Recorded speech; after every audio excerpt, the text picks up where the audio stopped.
Jimmy, where we're at right now with our Wizard coverage, we are around the Heroes Reborn era where Rob Liefeld and Jim Lee were commissioned to reinvigorate some also ran titles of that day: Avengers, Captain America, Fantastic Four. We covered issue one of all of those, but there was also Iron Man, drawn by Whilce Portacio. Let's put that under the microscope.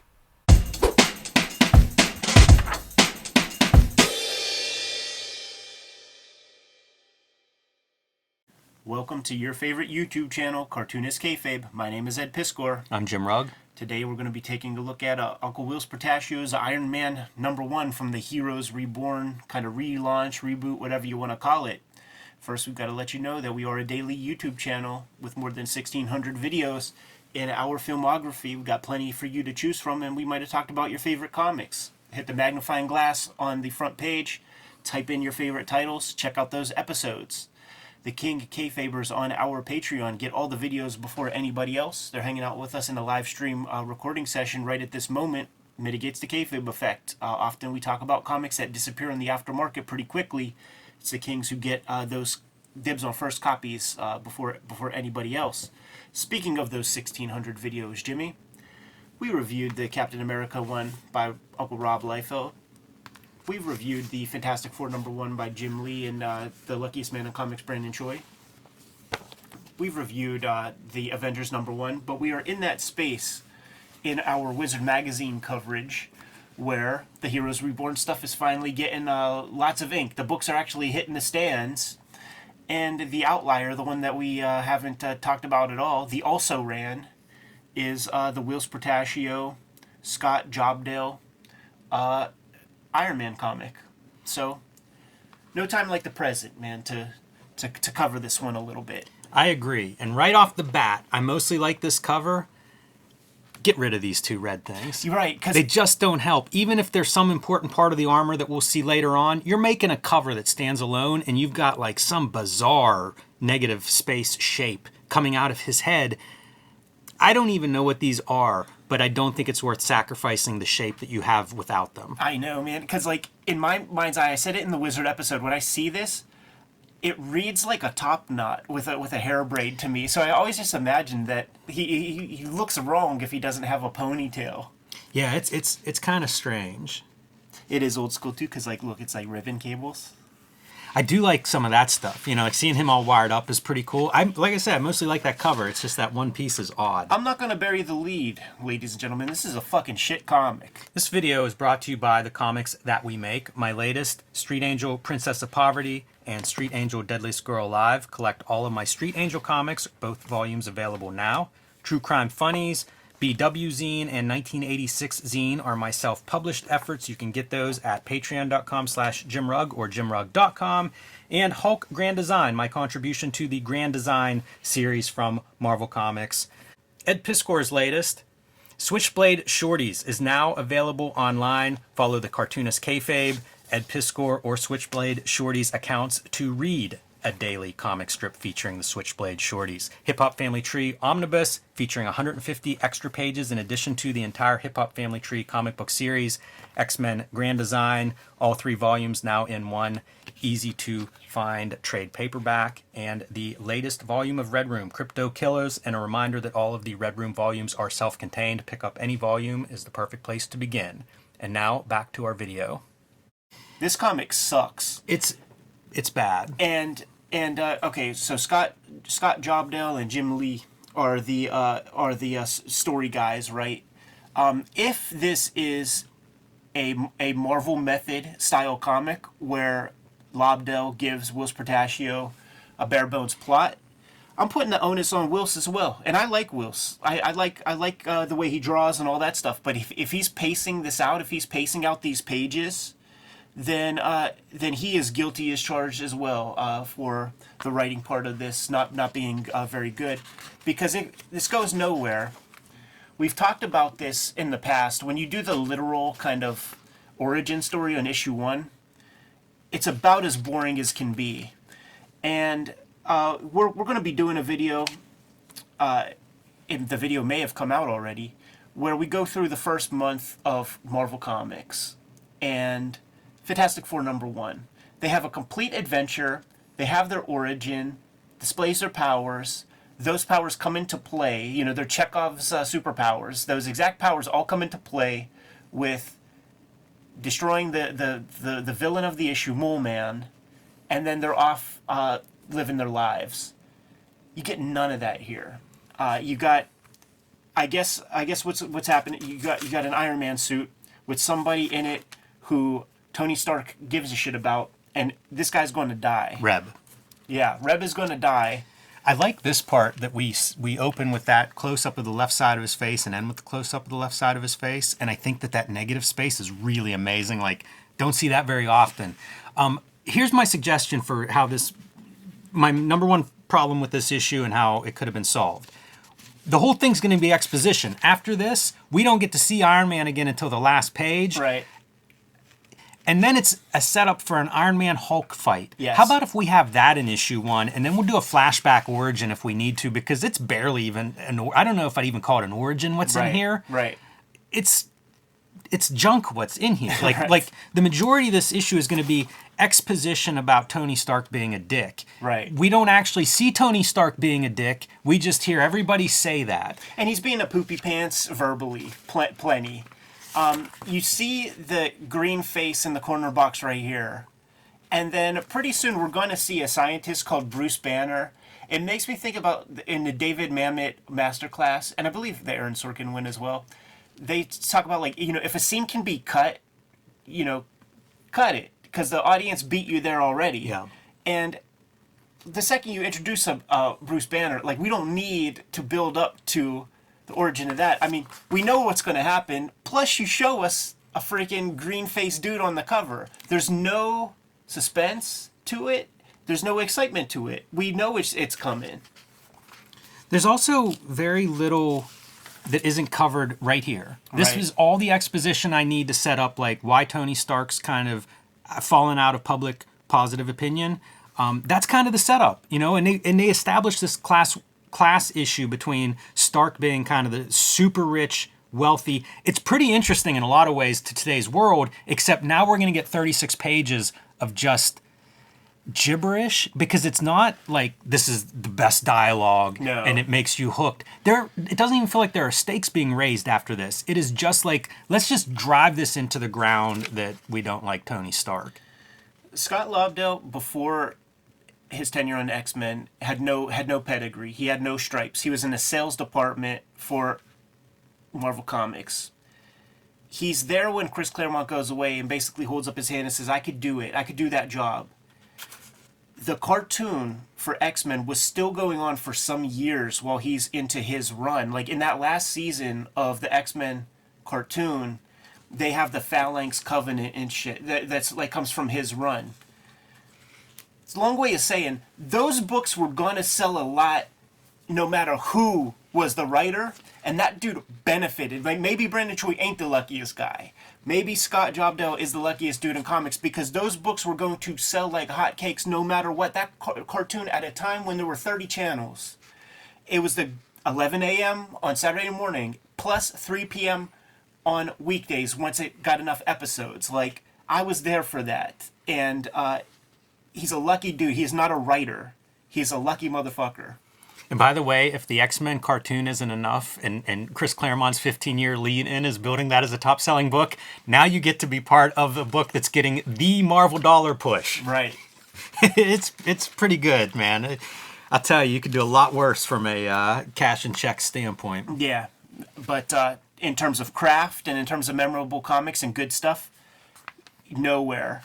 All right, so we set up, this is a Hydra, basically have an agent in the security team at Stark, upstate, their Buffalo facility, which that's where the little bit that's good in this issue takes place. And right away, we get to see that Hydra has infiltrated their security team. This piece right here reminds me of what Todd McFarlane would say about, like, the Dave Michelini scripts in Spider-Man, where Michelini would say that the way Todd would put it is, what Michelini wants me to get done in 4 pages, I could do in 1 panel. Because, like, you got this little whirling dervish of gunfire with a couple of very, very uncool looking blam sound effects. This is that era of the computer lettering where it just is so boring and trash. Like this is the stuff that like really puts a person off of computer lettering. Yeah, I agree. And you mentioned looking at like the 1961 November Marvel issues, and they're full of that beautiful hand lettering, and especially when it comes to sound effects, it's a far cry from those days. Look at this dude. He's got like boogers coming out of his nose. It's so weird. And once again, if Whilce is pacing this out, it makes me also think about some famous Chris Claremont stuff that he said about when he was coming off of doing X-Men and shit, where Chris Claremont's thing is you have 100 drawings in an issue, pretty much, and each one of those drawings has to serve the story in some way. The sort of big guys that he would call out would be guys like Michael Golden or Art Adams, who would have think about that annual where Rogue is introduced. It's the Ms. Marvel gets put to the hospital, and then there's the hospital sequence where like Spider-Woman's there, and Spider-Woman is attached to the wall, you know, in a spider pose, drinking a coffee, and that is not something that Chris Claremont put into the thing. That was Michael Golden adding storytelling value to the sequence that Chris Claremont wanted in there. This shit is all people standing around looking in directions. There's not even a bit of business where you see a guy hand a guy a drink or anything. There's no visual storytelling in this comic. It does look like a by-the-numbers Wildstorm comic. So if they were trying to accomplish that, if the idea was to get Wildstorm energy into a Marvel comic, I think they accomplished that mission. Bruce Banner looks... I can't figure out his personality based on what he looks like here. And I did not read enough of these. Did they give him a new personality? Because he looks wild. Yeah. That's a good question. I think they're trying to update those guys. Which let me just fast forward to a couple pages ahead, where we introduce our cast of characters and talk about same face syndrome. These chicks look the same. These two dudes who are right next to each other pretty much look the same. These guys, like, there's no variance in these faces.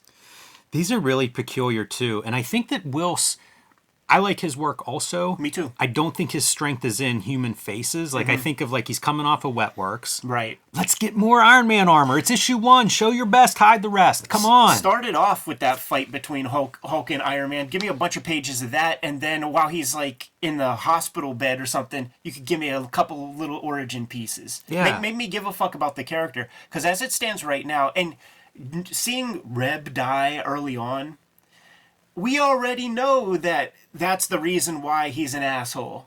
It's not mentioned once in here, but we know that's where you're going. So let's just get it over with and let's have a fucking adventure. Like, we don't need your pop psychology pathos in here. Yeah, the characters all look a little bit strange to me. Yeah, when he chooses to use blacks, it's in weird spots, man. I feel like he might have been drawing this thing fast. I got that impression too. Cause like the guy has chops, you know, and it's not really on display here so well. See, this is the kind of shit that would make Chris Claremont nuts.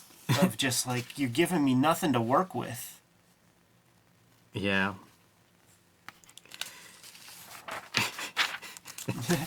It's funny that you just can't comment too much. Like we know that there are Hydra agents out there.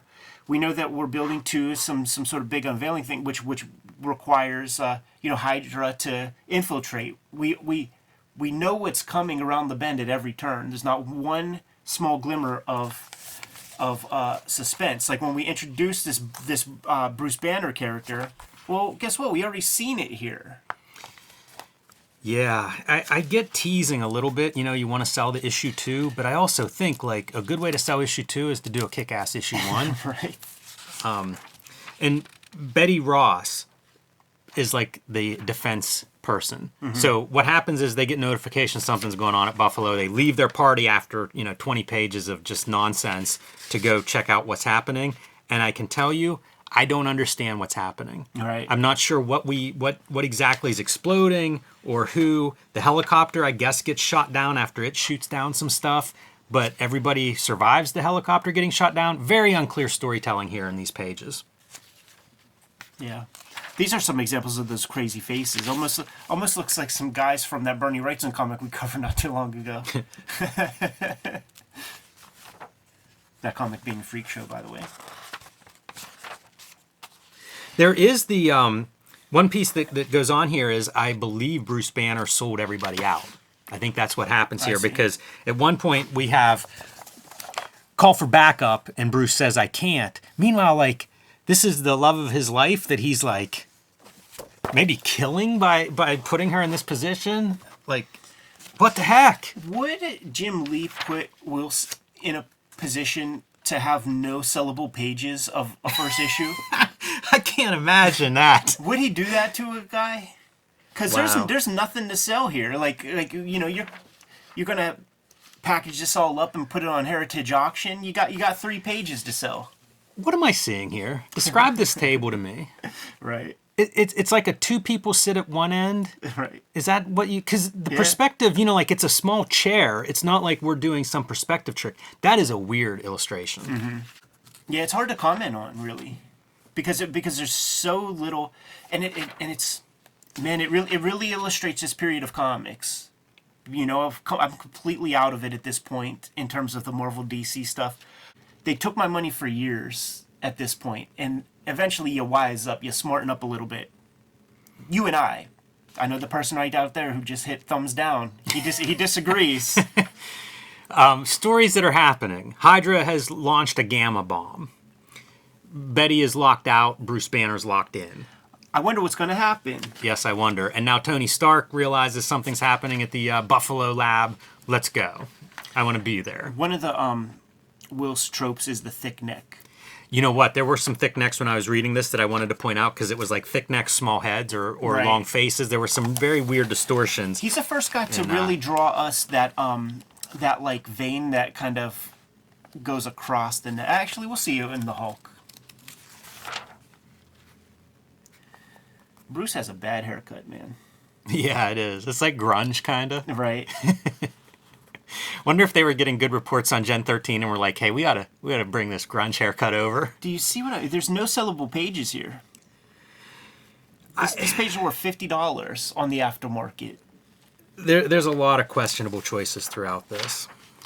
I do wonder, man. You know, I saw Wilson in Tokyo. I was going to try to get an interview, but they were bouncing to Kyoto real quick. But I do have the email, so we got to try to get him on the hook. Because I do want to ask, like, is this a script that Lobdell wrote you? But to be honest, even if it was, you got to make it your own.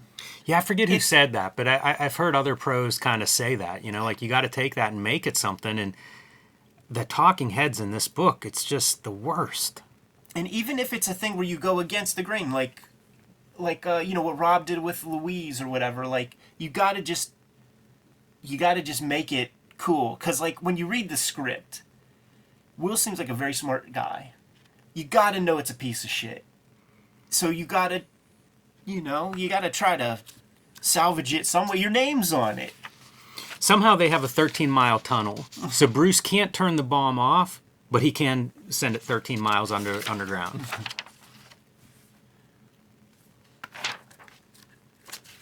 "15 minutes later." Right. All right. I wonder what's going to be in that big green hole, Jimmy. That glowing green hole. What do you think, man?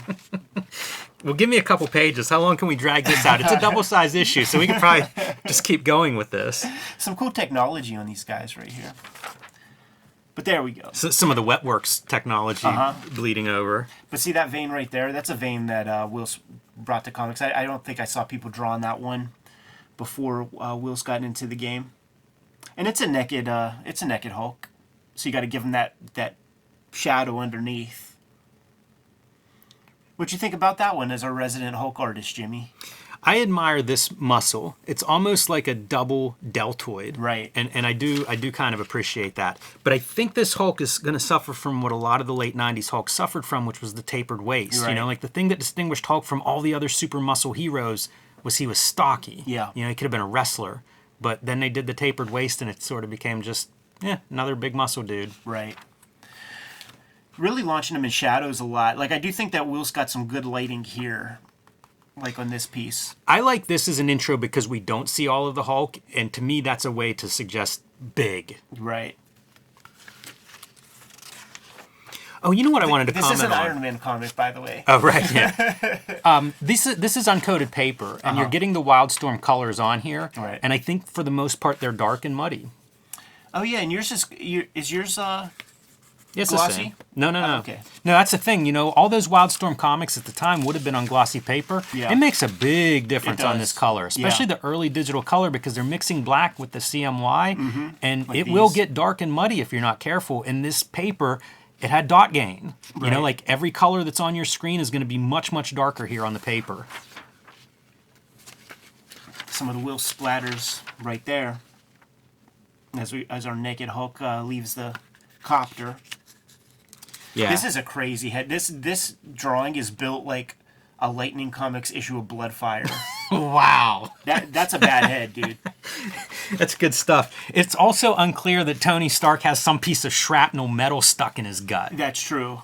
That's true. Like you know, they don't even really sell it. It's all in the words, really. You know, the body language doesn't sell it. He's kind of just chilling. He's kind of walking. Yeah, and the words oversell it. He's losing blood by the quart. That Yes. dude's got about 4 seconds to live.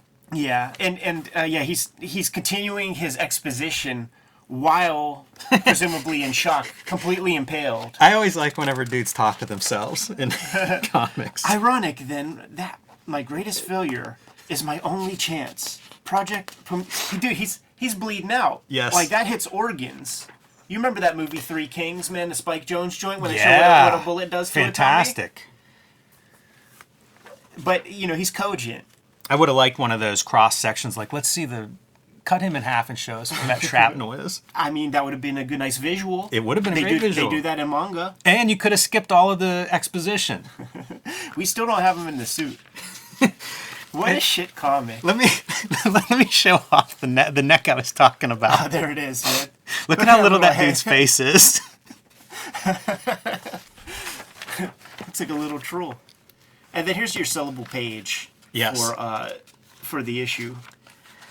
Yeah, I mean that's really the good looking page. Like, I wanted more Iron Man. It's Iron Man #1. It costs more too, by the way, because this is an oversized issue. We're gonna pay a little bit extra for it. Give me a little more Iron Man, please. These guys took the customer's money and ran, and you wonder, you know, it's probably Bob Harris. You know, he got the keys to the kingdom, editor-in-chief at this point. It all happens in rapid succession. We follow it along in our Wizard magazine coverage. He gets the keys to the castle, and then of course he calls. The first thing he does is he calls the guys who helped him get to that position. Jim Lee, who, you know, sold 8 whatever million copies. Rob Liefeld, who sold 6 whatever million copies of their issue ones. Come on in and you work your magic on our new titles. But when it comes to editorial, they're in that position because they're not creative, right? Like, they're in an administrative position, so they don't exactly know exactly what works. So they have to put some faith into their creative teams, man, to, like, you know, capture that spirit. Because to me, you know, as editor of Marvel, that shouldn't work, but it did. So they probably ain't saying shit to Jim or Rob, and then these things come out, and it's like, Rob and Jim took your money. They took your loot, man. What's the Ernie the Cat Lad piece about King Kong Bundy? Every time you cash a check, that's highway robbery. That's grand larceny. You're stealing money, Bundy. You're stealing money. They took money from Marvel, baby. They did, and they took money from all the fans, and I think some of the fans were like, not again. Right. I'm out. Right. I bought these. I bought all 4 of these whenever they came out, and that was about it. That Yeah. was probably the last money I gave Marvel for a long time. Let's go interactive with this episode, Jimmy. And you mentioned up front before we were recording, like, perhaps ranking these. Okay, and I want all of our fans to do it as well. Leave your comments below. Put these in order. I'm curious if there is a consensus #1. I'm going to do this first. I'm going to say my least favorite of this group, Iron Man. Right. Iron Man is in the #4 slot for me. I think issue 1 for me is going to be Avengers. I feel like there's action, at least in that one. A lot's going on. You get to see the team from the beginning. And then the Captain America Fantastic Four. you choose which order. You know, like to me, there's some good stuff in both of them. There's some bad stuff in both of them. I don't know that either one stands above the other to me. I know if you like Jim Lee more, you probably go with Fantastic Four. If you like Rob more, you go that direction. But I would put both of those two as the middle. And I would go more firmly like this, actually, because a lot of what Fantastic Four suffers from is really the same stuff that the Iron Man suffers from. Rob at least will go bombastic, and Yes. we'll try to get cool drawings, Action. because he's trying to sell pages. Still a lot of setup in the Captain America. Yeah, double size issues, man. Yeah, they are. I think Jim Lee's probably maybe looks the best, Yeah, of course. but But look at that. story-wise, man, like I said, I bought all of these. I don't think I bought an issue 2 of any of them. Right. Yeah, so Kayfaber's in the and dude, the only sellable page of this one is that. And that one's a lot. If I was Jim, I would sit on that page until the original art market explodes, and then go for it. Right. And then with this one, we do have the Thor with the big fucking dong piece. Let's show that piece off real quick. Look at that thing. It's ridiculous. That's profane. Ridiculous. Does that get to be on the Comics Code Authority? Wow. I feel like there should be a rule against that one. That's a thick one, too. And I believe in the episode you did say something about, he does wield a hammer. That's true. Good to go, Jim? Yes. Kayfabers, remember to like, follow, subscribe to the YouTube channel. Hit the bell so that we can notify you when new videos are available. We are a daily YouTube channel with more than 1,600 videos at your disposal. We may have talked about your favorite comics. The way that you can find out, hit the magnifying glass on the front page of the Cartoonist Kayfabe YouTube channel. Search for your favorite comics. Check out those episodes. If we haven't covered your favorites, then let us know in the comments what those comics are. We'll push them a little bit higher on our to-read list. Ultimately, the vids are brought to you by the comic books that we make, and before you is a little sample of the books that we have out in the wild right now. I'm working on a daily strip these days. It's called Switchblade Shorties. Started January 1st of 2024, highlighting these young characters on a daily basis, going through all sorts of crazy adventures and solving life's problems without the supervision of adults. But don't get it twisted. It's still an Eddie P comic, which is to say, it ain't that young adult stuff that you're used to. Also, on the racks right now is Hip Hop Family Tree Omnibus is out in the wild. We still have some stock in that after the holiday rush. 500 plus pages with a bunch of additional material. Thank you guys who have supported the comic already. I saw a lot of these as gifts during the Christmas season. X-Men Grand Design trade paperback, collecting all of my X-Men Grand Design stuff, is out there in the wild right now. And the newest comic to hit the stands in January is going to be Red Room Crypto Killers, the trade paperback that contains the 3rd season of Red Room Comics.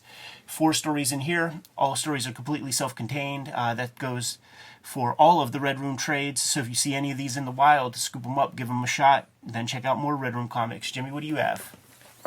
I have my contribution to the Grand Design mythos. That is the Hulk Grand Design. These are sold out at the distribution and publishing levels, so pick those up if you find them somewhere while supplies still last. I have been self-publishing the 1986 zine, the BW zine, and my nonfiction anthology True Crime Funnies. These are all available at patreon.com/JimRugg.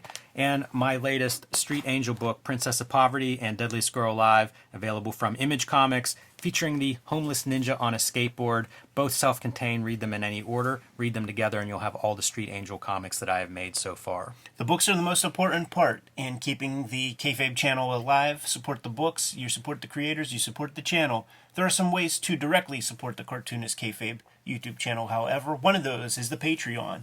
And the King Kayfabers on the Patreon get all the videos before anybody else. Mitigates the Kayfabe effect, and we talk about some rare stuff very often. The King Kayfabers are the ones that get that material first, and sometimes those comics are pretty cheap online before our kings get a hold of them. But what are some of the other ways, Jimmy?